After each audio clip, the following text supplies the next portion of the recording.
IT의 신! 아신 여러분, 김장렬 본부장님과 계속해서 반도체 이야기 이어가도록 하겠습니다.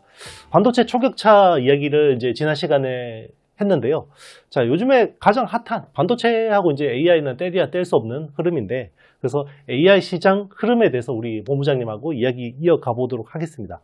사실 이제 AI 사이클이 그동안 생성형 AI라고 하는 LLM, 라지 랭귀지 모델이 이제 학습, 데이터 트레이닝에서 이제 추론, 인퍼런스 쪽으로 이제 전환되고 있잖아요. 네, 그렇습니다. 그러면서 이제 엔비디아의 GPGPU라는 게 영향력이 떨어진다라고 이야기하는 분들이 되게 많아요. 이제 우리 본부장님 어떻게 보십니까?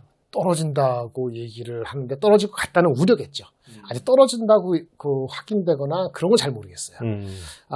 어쨌든 아까 그 학습, 크게 그 많은 데이터를 가지고 학습하는 그거는 1달러까지는 아니더라도 크게 지나갔죠. 그 다음에는 이제 리즈닝, 추론인데 추론에서는 여러 가지 사고의 방식이 체인 오브 토트라고 해갖고 조금 더 생각하고 답을 주는 거니까 오히려 더 거기서 또 그 데이터가 많이 필요하다. 데이터를 처리할 필요가 많다. 그렇기 때문에 엔비디아가 됐던 누가 됐던 간에 기본적으로 GPU가 됐던 GPU가 됐던 성능이 높아져야 되는 건 분명하거든요. 그런 측면에서는 좀 더 지켜봐야 될 것 같고요.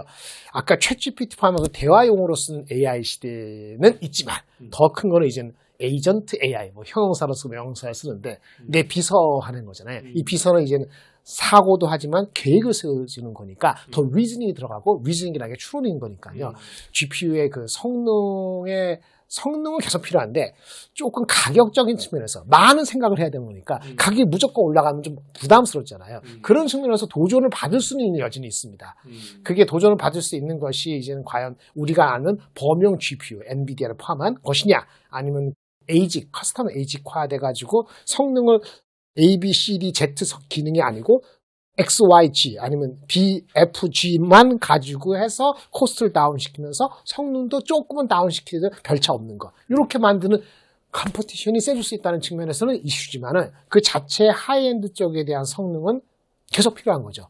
왜냐하면 우리가 모든 것을 에이전트에서 온 디바이스 AI를 처리해서 디바이스 처리하는 게 아니고 여전히 저 멀리 클라우드에 가가지고 처리하고 와야 되는 그런 하이퍼 스케일은 기본적으로 필요하거든요. 그래서 그런 측면에서는 당분간은 그 수요가 명시적으로 준다고 보기는 어렵고 다만 투자를 미리 너무나 얼마나 선행했느냐는 게 우리 시장의 하드인 거지 그 성능에 대한 성장의 자체는 아직은 논할 때는 아직은 아닌 것 같다. 저는 개인적으로 이렇게 보고 있습니다.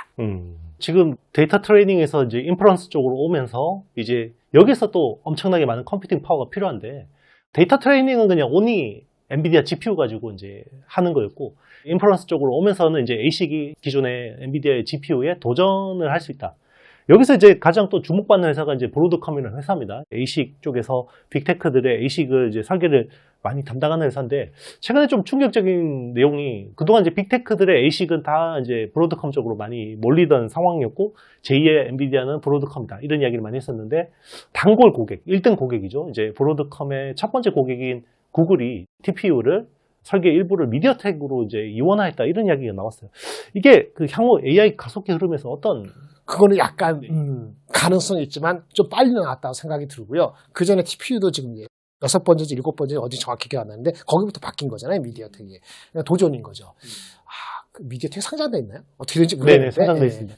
그때 이후에 주가가 어땠는지 모르겠는데 브로드컴은 그때 이후인지 모르지만 하여튼 약간 주가 맞습니다. 내려갔죠. 그래서 전혀 관계가 없지 않다는 측면에서는 아까 ASIC이라는 것 자체는 애플리케이션 스픽 IC란 말이에요. 그러니까 사실은 애플리케이션을 아는 회사면은 누구든지 도전할 수 있는 거죠. 근데 브로드컴은 역사가 좀 있고 많은 회사를 M&A 하면서 그거를 그 회장이 무슨 탄이거든요. 싱가포르 나이 든 할아버지예요. 그걸 많이 이끌고 오면서 M&A 하면서 그러니까 ASIC이라는 게 커스텀 애플리케이션 PC니까 얼마나 다양하겠어요. 다양한 측면의 커스터머들의 애플리케이션을 해본 사람이 하는 건데 다양하다는 건 자기네가 모든 걸 다 처음부터 할 수는 없고 이제 M&A 했던 그 경험이 중요하고요. 그 다음 소프트웨어를 갖고 있으면 더 접근하기 좋기 때문에 브로드컴이 유리했던 거죠. 마벨이라는 회사는 얘네보다 한 8분의 1인지 5분의 1 작은 회사인데도 불구하고 제가 그 회사는 잘 모르겠습니다. 걔네들도 그러한 어떤 통신용, 휴대폰용으로 시작한 거거든요. 통신용 휴대폰은 네트워크라는 기술이 더 중요하기 때문에 일반적으로 ASIC 하면 네트워크, 통신 이런 쪽에 있는 회사들이 하기 쉬운 거란 말이에요. 그런데 이제 아까 말한 미디어텍은 약간 다르잖아요. 태생이. 휴대폰인데 통신용이라고는 휴대폰 칩으로 시작했는데 어떻게 강점을 가지고 접근을 해서 TPU를 뚫었는지 사실 저도 잘 모르겠어요. 약간 얼리를 서프라이징 했던 거고 추이는 제가 브로드컴을 좋아했던 거 중에 일부 기스가 난 건지 여부는 다음에 브로드컴이 실적 발표되고 할 때 분명히 퀘션이 달 텐데 퀘션 앤서가 나오겠죠. 근데 브로드컴의 할아버지가 나올 일은 없을 것 같고 엔비디아의 그 진순환처럼 어떤 식으로 그런 거가 설명이 될지도 중요할 것 같아요. 이거는 임플리케이션은 이런 게 만약에 미디어텍처럼 휴대폰에 AP를 하던 회사들이 접근할 수 있다 그러면은 사실은 삼성은 와이나 이거든요. 근데 전혀 그런 소식이 없죠. 그렇죠. 예, 트라이 했다는 소식도 없고 한국에 조그만 NPU 회사들은 많죠. 뭐 얼마 전에 뭐 저기 넘어갔다는 메타가 했다가 퓨리오사 AI. 퓨리온사도 있고 리벨리언하고 저기 뭐야 사피언인가? 사피언. 그러면 이 많은 숨어 있는 회사에서는 그런 포텐셜이 있는가라는 생각을 해봤어요. 삼성도 있고 그런 측면에서 우리한테 희망을 주는 건가라고 생각했는데 거꾸로 미디어텍이 그러면 시작한 지 얼마나 됐길래 이걸 했는가 매우 궁금한데 사실은 저도 오늘 방송에서 그걸 클리어하게 말씀드리지는 못할 것 같고요. 그거는 도전 의식일 수도 있고 접근이 다른 쪽에서 가능하구나라는 인디케이션이기 때문에 좀 더 추이를 지켜봐야 될 것 같습니다. 일단 AI 가속기 쪽에 ASIC 시장이 굉장히 커지는 것은 분명한 사실인데 여기에 브로드컴이 엔비디아처럼 굉장히 어떻게 보면 뭔가 해자를 가지고 있을 거라고 생각했는데 미디어텍이 이제 여기 치고 들어온다고 하니까 여기에 대한 투자 아이디어가 일부 기스가 난 거인지 아닌지는 일단 이제 컨퍼런스 콜을 통해서 이제 브로드컴의 공식적인 코멘트를 통해서 좀 더 판단을 유보해 보겠다 이런 말씀이신 것 같습니다.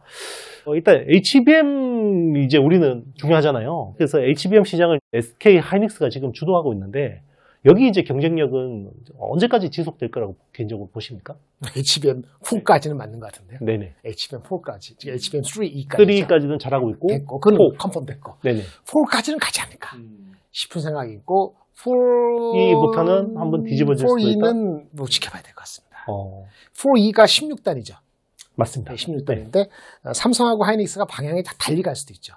그 하는 방식이 있어갖고 그러니까 하이브리드로 간다고 하는데 혹시 안 가고도 갈 수 있는지 이런 것도 퀘스천이고 그러면 하이브리드 가느냐 안 가느냐 했을 때 파트너십이 기존의 그 서플라이 체인에서의 파트너십이 기존대로 유지할 것인지 새로운 파트너를 가져갈 것인지 또 관건이고 도전 요소가 삼성보다는 하이닉스가 유리하지만 삼성이 죽기 아니면 살기로 사직생 생직사 저는 불교 아닙니다만 하여튼 뭐가 됐던 간에 그렇게 하면은 뭐가 달라질 수 있을까?